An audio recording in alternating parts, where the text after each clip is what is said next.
岑树滩的血战结束了。如果这是一出俗套的爽剧，此刻应该奏响凯歌，我们的主角高个子邓肯应该接受全场的欢呼。但 HBO 的编剧显然不想让你太痛快，一开场没有史诗交响乐，反而飘来了一段极其破次元壁的慵懒又悲凉的20世纪中叶爵士小号。这曲子听着有点荒诞，但放在这里绝了，它就像是在邓肯耳边叹息，这操蛋的世界啊，赢了又怎样。我们的邓肯爵士此刻正靠在树下，半个身子都快烂了。拜拉席恩家的学士看了直摇头，气得狂笑风暴。莱诺·拜拉席恩大骂庸医滚蛋。莱诺是个妙人，他看着半死不活的邓肯，抛出了一个足以改变命运的橄榄枝。跟我回风息堡吧，我们一起打猎放鹰，我会像亲兄弟一样爱你。如果你不去，那我就像亲兄弟一样恨你。不仅如此，莱诺还随口问了一句，你去过塔斯吗？各位全游老粉们，听到塔斯这2个字 DNA 动了吗？原著作者马丁老爷子早就盖章确认过，美人布雷尼正是高个子邓肯的直系后代。这也是为什么布雷尼长得那么高大，且在全游第4卷里，他曾在塔斯家族的军械库里回忆起一面画着榆树和流星的盾牌，那正是邓肯的专属文章。邓肯未来因为御林铁卫不能结婚，他可能跟某位公主姐姐有一段风流韵事，为了掩盖这个私生子丑闻，公主被安排嫁到了塔斯家族。所以莱诺这一问根本就是编剧在跟老粉丝们疯狂眨眼，暗示邓肯未来那段跨越100年的血脉传承。可惜这段对话被庸医打断了。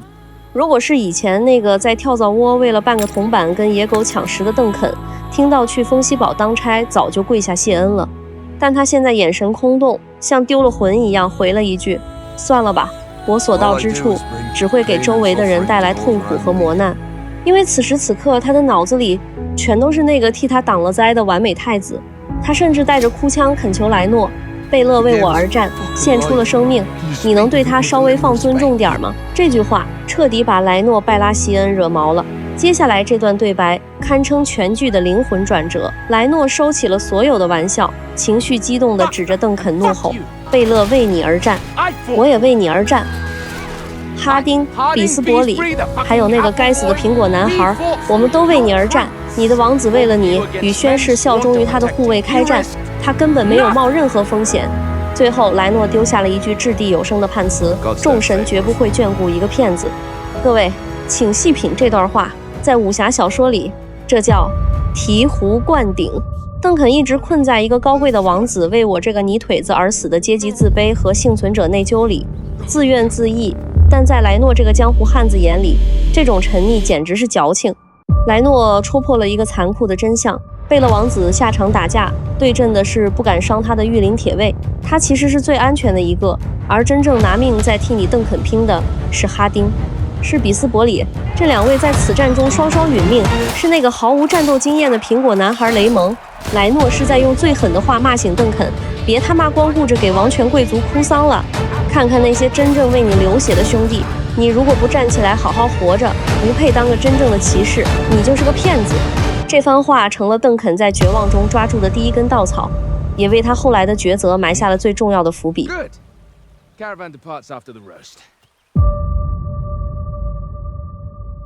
坦格利安家族的葬礼生于火，也归于火。在原著里，邓肯是参加了葬礼的。剧中导演做了一个极其高明的改编，邓肯不敢上去，他只能远远地站在悬崖下面，远远地注视着，就像一个做错了事的孩子。当他终于鼓起勇气走到骨灰瓮前时，贝勒的长子，拥有异色瞳的瓦拉尔王子正死死盯着他。瓦拉尔说了一句让邓肯余生都无法释怀的台词，有无数的儿子穿着父王的盔甲死去，但有多少父亲穿着儿子的盔甲而死？紧接着是那句终极的灵魂拷问，我父亲本可以成为一位伟大的国王，为什么众神带走了他，却留下了你？这句话太狠了。在瓦拉尔眼里，自己的家族是天选之子，而邓肯只是贱命一条。此时的邓肯，他并没有崩溃，而是低着头，卑微却又坚韧地回答，我也在想同样的问题，为什么留下了我？因为众神留着这条命，还有更重要的事要做。然而，地狱笑话的内核在于，众神不仅留下了邓肯，还即将在不久之后把瓦拉尔全家都带走。作为铁王座第一顺位继承人，瓦拉尔以为自己即将迎来属于自己的时代。但仅仅在岑树滩比武大会结束的1年后，一场名为大春瘟的恐怖瘟疫席卷了维斯特洛。这场瘟疫就像是专门冲着他家去的一样，精准地带走了他的爷爷老国王戴伦2世，他的弟弟可爱的小马塔瑞斯，他自己英勇的瓦拉尔。曾经最辉煌最受人爱戴的贝勒王子这一脉在瘟疫中全军覆没，彻底绝嗣。瓦拉尔以为自己是主角，其实他全家都只是在给邓肯与一哥的传奇人生腾位置罢了，这是老马丁的冷血之处。葬礼太沉重了，咱们聊点轻松的。本季幸存的 MVP， 那个被莱诺戏称为苹果男孩的雷蒙·佛索威，100年来的第一次妻子审判，雷蒙亲手打败了那个背叛朋友的堂兄史蒂芬。他告诉邓肯，当一个尚未成熟的青苹果总比当一个长了虫的红苹果要好。从此维斯特洛诞生了一个全新的家族，青苹果佛索威。不仅事业丰收，这小子情场也得意了。还记得之前那个在营地里乱转的红发妓女罗文吗？她现在成了雷蒙的合法妻子。雷蒙是个实在的愣头青，他一脸幸福地告诉邓肯，当时没有侍从帮我脱盔甲，他主动帮忙，然后他就怀孕了，感觉是个男孩。各位看官，咱们算算时间线啊，打个架脱个盔甲，这才过了几天啊，就知道怀孕了。这孩子到底是谁的，简直是一目了然。这孩子8成是前几天那位曼佛德大人的。罗文在见到邓肯时刻意说了一句，很高兴见到你，邓肯爵士。这其实是在向邓肯发出强烈的求救信号，求他千万别拆穿2人的老底。面对这个喜当爹的残忍真相，邓肯是怎么做的？他先是愣了一下，然后立刻顺水推舟，恭恭敬敬地回了一句，我也很高兴见到你，罗文夫人。这就是邓肯身上那种草根骑士精神的最高级展现。什么叫真正的骑士？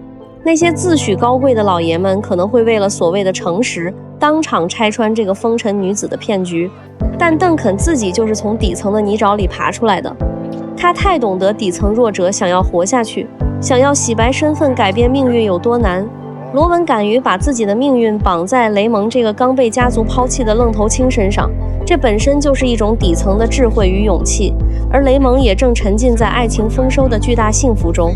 邓肯没有用高高在上的道德洁癖去审判他，而是选择包容，用一句夫人温柔地守护了这2个好人的未来。难得糊涂，看破不说破，有时候比血淋淋的真相更慈悲，这也正是这片冰冷大陆上最稀缺的侠骨柔肠。办完丧事，就该聊聊人事调动了。梅卡亲王这位亲手锤杀自己亲大哥的硬汉，此刻正处于一种极度的精神内耗中。梅卡看着邓肯，邓肯看着梅卡，这2个人之间有一种诡异的共犯默契。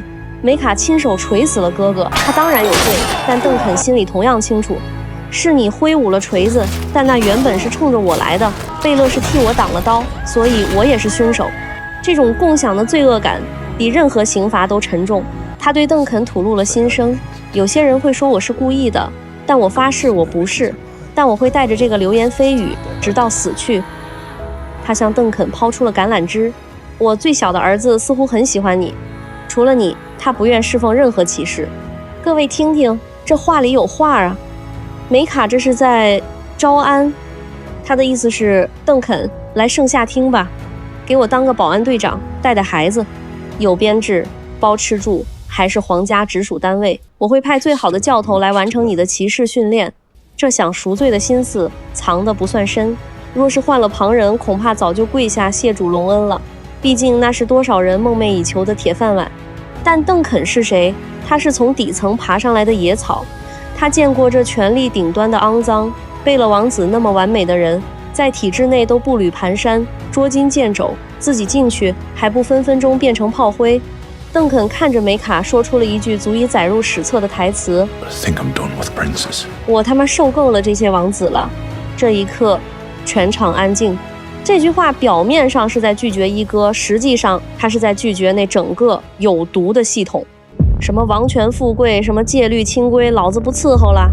他拒绝的不是一份工作，他拒绝的是被权力异化，背了那么完美却死了。这个所谓的皇室荣华就像一个镀金的捕鼠夹，谁碰谁死。邓肯宁愿睡在漏雨的帐篷里，吃硬得像石头的咸牛肉，也不愿在铺满锦缎的城堡里当一只被圈养的金丝雀。他宁愿选自由，也不选陪伴权力。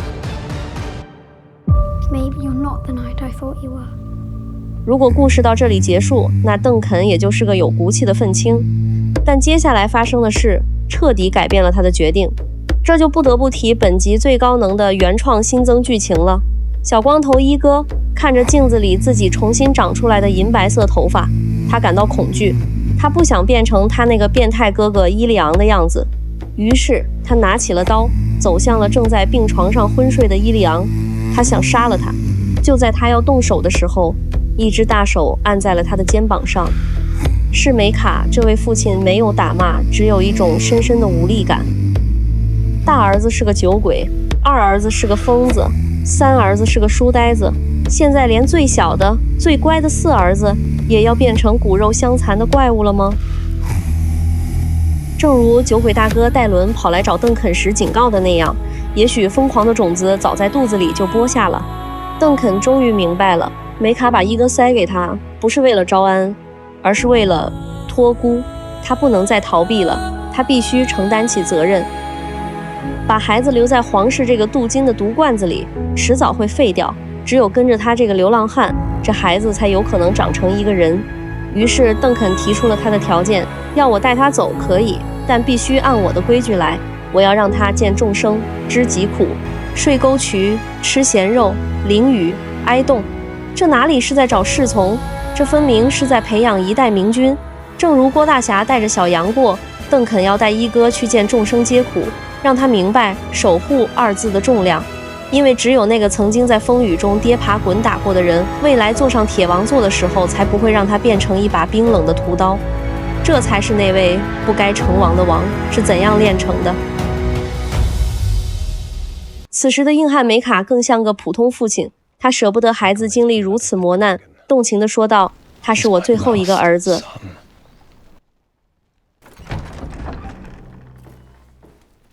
在离开之前，剧集回收了最大的一个伏笔——辨识树 Penny Tree。在邓肯的回忆里，濒死的老亚兰告诉他，在我的家乡辨识树村，男人们上战场前都会在橡树上钉一枚辨识，如果活着回来，就把它拔下来。但往往树上钉满了辨识，却没几个人能回来。回忆中，邓肯哭着问：“你为什么不册封我为骑士？你怕我会离开你吗？”老阿兰假装没听见，死了过去。等邓肯哭得稀里哗啦时，老爷子突然睁开眼，幽了一默。一个真正的骑士总是会讲完一个故事的。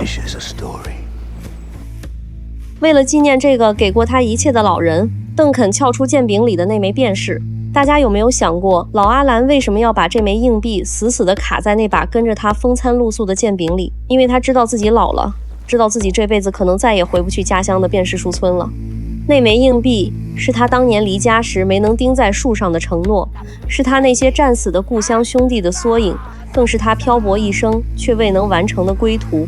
老阿兰死在了泥泞的路边，他没能回到家乡，他的故事断了。但现在，那个曾经在跳蚤窝里跟野狗抢食的傻大个代替他站了起来。邓肯用尽全力，将这枚带着师傅遗憾的便士深深地钉进了岑树滩的这棵榆树里。这一声声敲击的闷响，不是什么加冕仪式，却比任何国王的册封都要神圣。他是在替师傅走完那条回不去的归乡路，他更是在向天地立下重誓：老爷子，你没讲完的故事，我来替你讲下去。哪怕这世道如此操蛋，哪怕前方是刀山火海，我也要带着您的剑，用我自己的方式，把咱们这草根骑士的路一走到底。大结局的最后，那个剃光了头发、穿着粗布衣裳的小男孩伊格跑了过来。我父王大人说我要为你效力，其实这小子是撒谎偷跑出来的。片尾彩蛋里，梅卡还在气急败坏地找他呢。邓肯问他：“你想去哪儿？”伊哥说：“我以前从未翻越过赤红山脉，我听说多恩那儿有很好的木偶戏。”各位听到这句，谁能不破防？表面上是去看木偶戏，但我们都知道邓肯是为了谁？为了那个叫坦塞尔的木偶女孩，那个折断了手指流落天涯的姑娘。哪怕她可能早就嫁人了，哪怕这注定是一场大海捞针，但这才是男人的浪漫啊！不仅如此，去多恩更是一场沉甸甸的朝圣。各位别忘了，多恩也是贝勒王子的半个故土。作为坦格利安家族的异类，贝勒没有一头真龙的银发，他那头标志性的黑发正是源自他的多恩母亲。这位为了守护真正的骑士精神，为了替一个底层流浪汉挡下死劫而牺牲的完美储君，身上正流淌着多恩的血。在这场充满了死亡、葬礼和政治算计的悲剧中，只有那个多恩女孩和她的木偶戏代表着美好和鲜活，也只有那片孕育了贝勒王子的红色沙土，能安放邓肯心底那份化不开的愧疚与感恩。既然这世界的规则如此操蛋，那我就去世界的尽头看一场木偶戏，这才是我们要的江湖。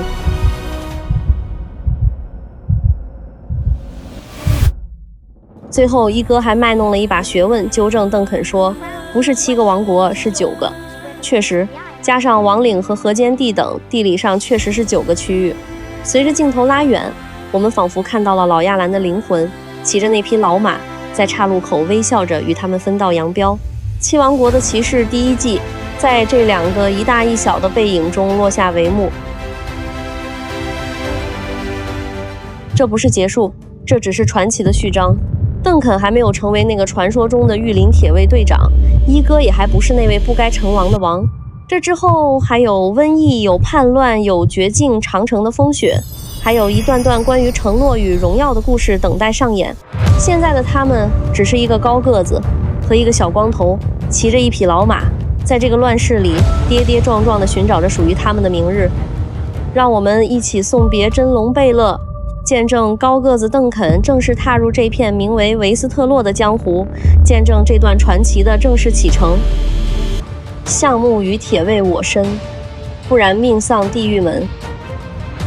我是露天电影院的吉利波，如果你喜欢这期解说，别忘了点赞订阅，咱们江湖再见。